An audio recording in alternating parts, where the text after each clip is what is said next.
হাসানুজ্জামান বাবলু, মহসিন, একে একে সবাইকে এসে মাননীয় প্রধানমন্ত্রীর হাত থেকে মেডেল গ্রহণ করার জন্য এ পর্যায়ে সুলতান তিনি মেডেল গ্রহণ করার জন্য বিনীতভাবে আজকের এই স্বাধীনতা দিবস উপলক্ষে যে প্রীতি ম্যাচ, ফুটবল প্রীতি ম্যাচ আয়োজন করা হয়েছে, আয়োজক বৃন্দকে, উপস্থিত বরেণ্য খেলোয়াড় বৃন্দ সহ সাংবাদিক ভাইরা সহ গ্যালারিতে যেসব সকল দর্শক উপস্থিত আছেন, আসসালামু আলাইকুম।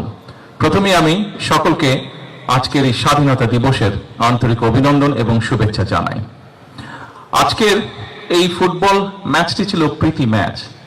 তবে এখানে আপনারা যারা উপস্থিত আছেন, আপনাদের কম বেশি সকলেরই ধারণা আছে যে আমরা আমাদের সরকারের পক্ষ থেকে এবং কিছুদিন আগে বাংলাদেশে যেই প্রত্যাশিত নির্বাচনটি অনুষ্ঠিত হয়েছে, সেই নির্বাচনের সময় আমাদের দলীয় ম্যানিফেস্টো থেকে আমরা বলেছি যে আমরা বাংলাদেশের ক্রীড়া জগতে নতুন প্লেয়ার আমরা তৈরি করতে চাই বিভিন্ন খেলায়, এবং পেশা ক্রীড়াকে প্রফেশনাল রূপ আমরা দিতে চাই।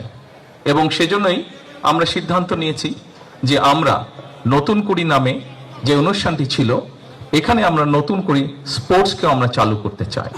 শুধু নতুন করে স্পোর্টসই আমরা চালু করতে চাই না, আমাদের একটি পরিকল্পনা আছে বাংলাদেশের প্রত্যেকটি জেলা, প্রত্যেকটি উপজেলায়, প্রত্যেকটি ইউনিয়নে, স্কুলগুলোর মধ্যে, বিভিন্ন শ্রেণীর মধ্যে আমরা খেলার কম্পিটিশন শুরু করতে চাই। ভবিষ্যতে বিভিন্ন আন্তর্জাতিক ফোরামে যেই খেলাগুলো অনুষ্ঠিত হয়ে থাকে, সেখানে আরো কিভাবে বেশিভাবে আমরা দেশের জন্য সম্মান বয়ে আনতে পারি এবং তার জন্য আমরা সুন্দরভাবে আমরা ভালো খেলোয়াড় তৈরি করতে পারি, সেটিরও আমাদের পরিকল্পনা আছে, সেটিও আমাদের চেষ্টা আছে।